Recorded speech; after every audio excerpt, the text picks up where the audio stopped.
நான் ஓஷோவுடைய புத்தகத்தை படிப்பதற்கு முன்பு நான் மதங்களை பற்றி வைத்திருந்த அபிப்பிராயம் வேறு. ஆனா ஓஷோவை படிக்க ஆரம்பித்ததற்கு பிறகு மதங்களை பற்றிய என்னுடைய அபிப்பிராயம் வேறு.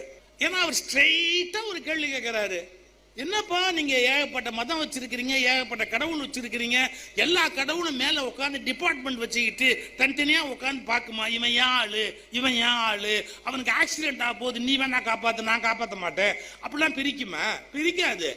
இதெல்லாம் உன் அபிப்பிராயம். கடவுளை பற்றிய மனிதனுடைய அபிப்பிராயம் தான் மதங்களாக மாறின அப்படிங்கிற தெளிவை கம்ப்ளீட்டா உடைச்சிட்டார் அவர்.